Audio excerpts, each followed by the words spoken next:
2세 사나이 한스. 소녀는 숲을 떠나 내내 걸었습니다. 사람들이 다니는 길도 걸었고 다니지 않은 길도 걸었죠. 이윽고 커다란 도시에 이르렀습니다. 소녀는 일자리를 찾았지만 찾을 수 없었어요. 소녀는 생계를 이어갈 수 있는 기술을 배운 적이 없었죠. 그래서 궁전에 가서 자기를 쓰지 않겠느냐고 물었습니다. 사람들은 소년을 어디에 써야 할지 알 수가 없었어요. 하지만 소년이 마음에 들었기 때문에 궁전에 있으라고 했습니다. 마침내 요리사가 소년을 쓰기로 했어요. 장작도 나르고 물도 깃고 빗자루로 재를 쓸 수 있을 것이라고요. 어느 날 요리사는 소년에게 임금님의 식탁에 음식을 나르라고 했습니다. 마침 마땅히 시킬 만한 사람이 없었거든요. 소년은 금발머리를 보여주고 싶지 않아서 모자를 썼습니다. 임금님이 말했어요. 짐의 식탁에 올 때는 모자를 벗어야 하느니라. 임금님은 그런 것을 본 적이 없으니까요. 소년은 이렇게 대답했죠. 전하, 그럴 수 없습니다. 머리에 지독한 부스럼이 났거든요. 임금님은 요리사를 불러 야단을 쳤어요.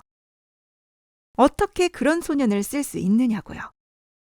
소년을 당장 쫓아버리라고 했죠.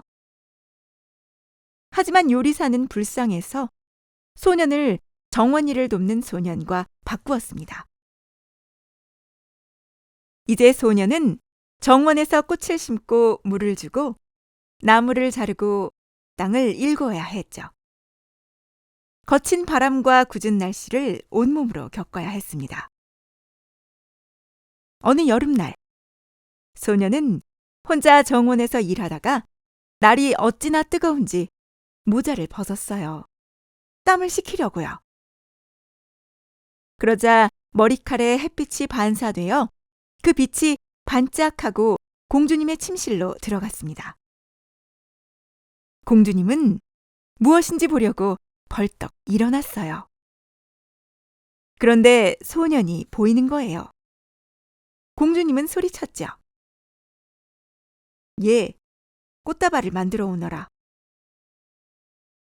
소년은 얼른 모자를 눌러쓰고 들꽃으로 꽃다발을 만들었습니다. 소년은 꽃다발을 가지고 계단을 올라가다가 정원사를 만났어요. 정원사가 말했죠. 어떻게 그런 꽃다발을 공주님께 드려? 좋지 않은 꽃으로 만들었잖아. 얼른 다른 것을 만들어 드려라. 귀하고 아름다운 꽃을 찾아봐. 소년은 대답했어요. 아니요. 들꽃이 향기가 더 진해요. 공주님은 들꽃을 더 좋아하실 거예요. 소년이 방에 들어갔더니 공주님이 말했어요. 모자를 벗어. 내 앞에서 모자를 쓰고 있는 것은 예의에 어긋난다. 소년은 또 이렇게 대답했죠. 그럴 수 없습니다. 머리에 부스럼이 났거든요.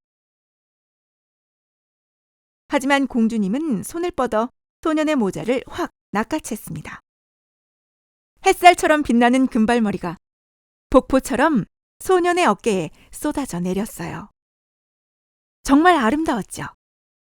소년은 달아나려고 했습니다.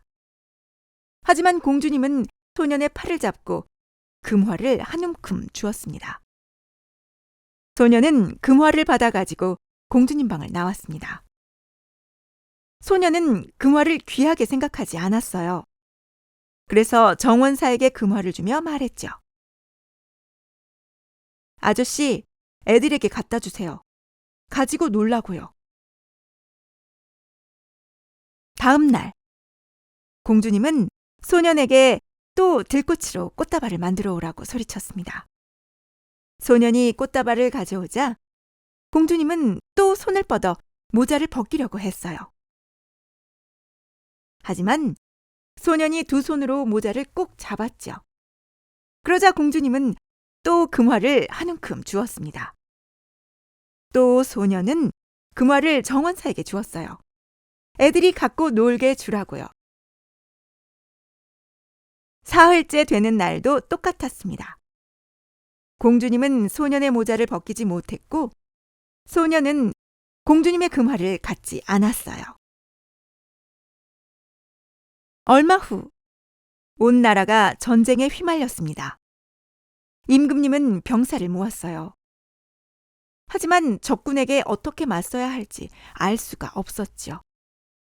적군이 워낙 숫자가 많고 막강했거든요.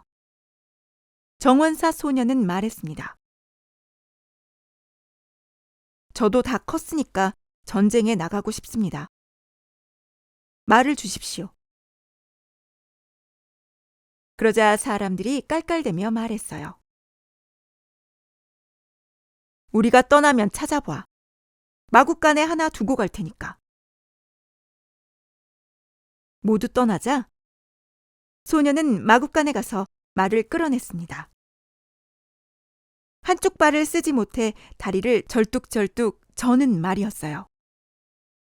소녀는 말 등에 훌쩍 올라타고 어두컴컴한 숲으로 절뚝절뚝 달려갔습니다. 숲가에 오자 소녀는 온 숲이 쩌렁쩌렁 울리도록 크게 3번 불렀습니다. 무쇠 사나이 한스. 바로 야만인이 나타났습니다. 무엇을 원하느냐? 튼튼한 말을 주십시오. 전쟁에 나가려고요. 말을 주겠다. 그 이상을 주지. 야만인은 숲으로 다시 돌아갔습니다. 얼마 후 마부가 숲에서 말을 끌고 나왔어요. 말은 푸르르 푸르르 콧바람을 불었는데 잡고 있기도 힘들었죠. 그 뒤를 병사 한 무리가 따라왔습니다. 햇빛에 번쩍이는 칼을 든 병사들은 모두 무쇠로 된 갑옷을 입고 있었어요. 소녀는 다리가 3개뿐인 말을 마부에게 주고 다른 말을 타고 전사들의 앞에 섰습니다. 싸움터에 가까이 왔더니 임금님의 병사들은 대부분 벌써 쓰러져 있었습니다. 얼마 남지 않은 병사들은 곧 달아나야 할 형편이었죠.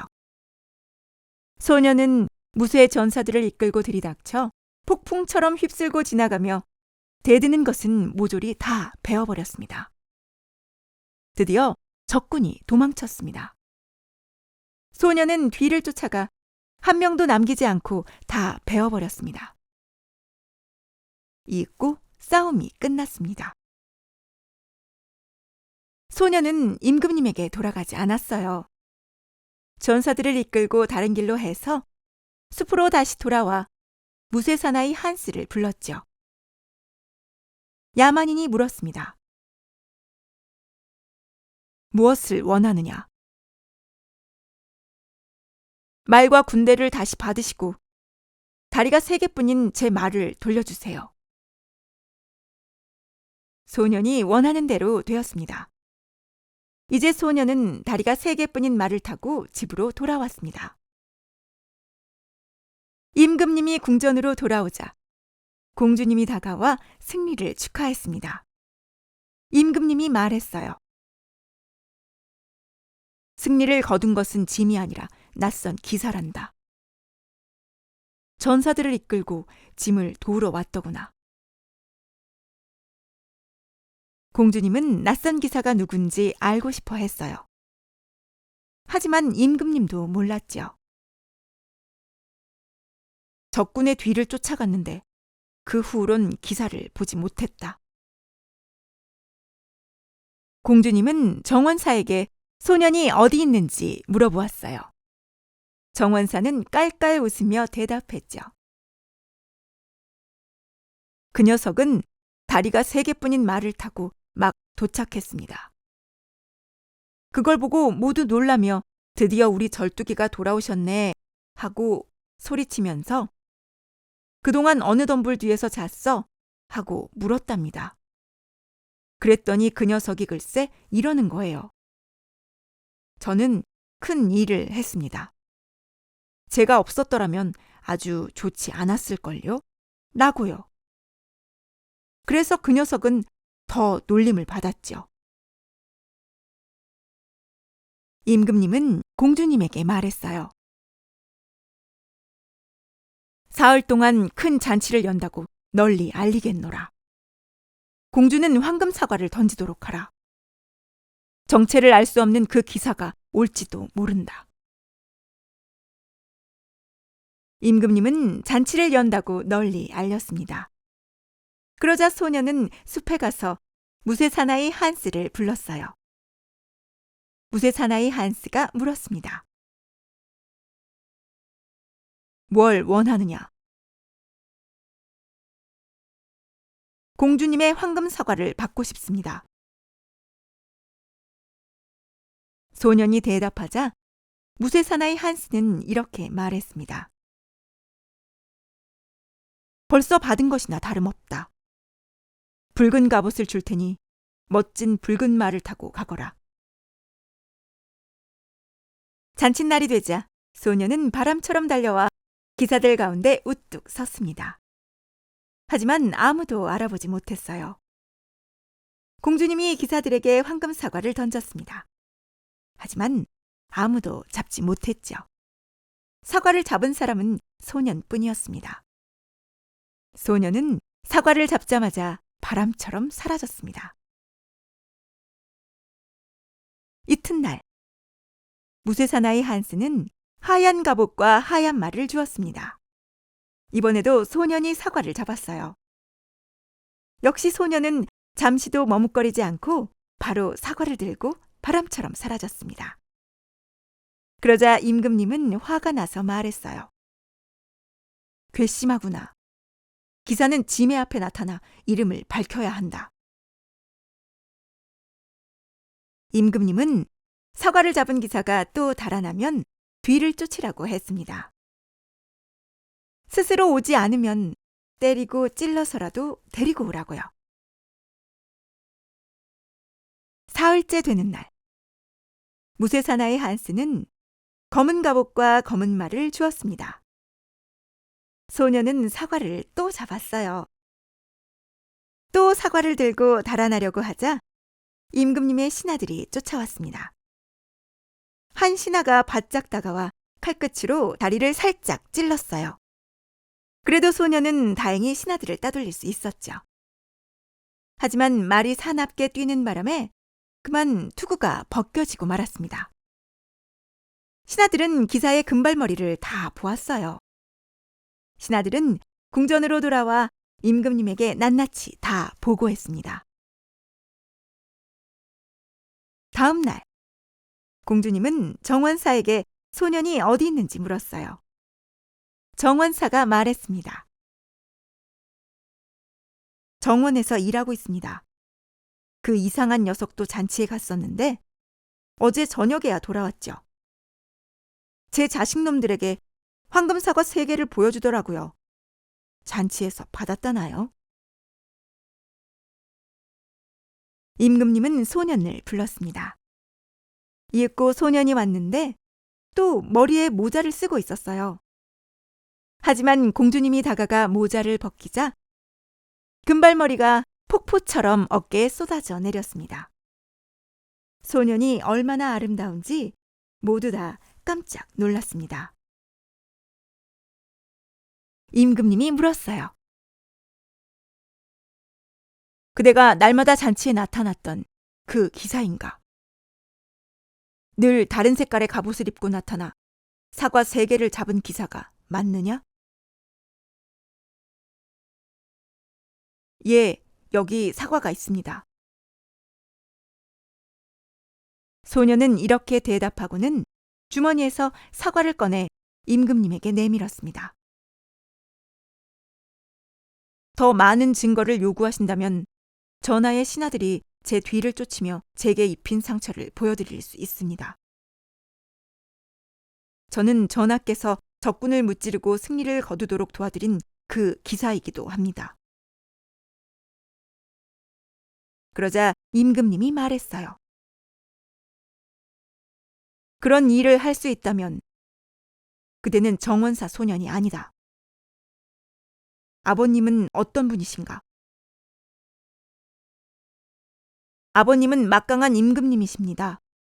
또 저는 금을 얼마든지 갖고 있습니다. 소년이 대답하자 임금님이 말했습니다. 그대에게 큰 신세를 졌다.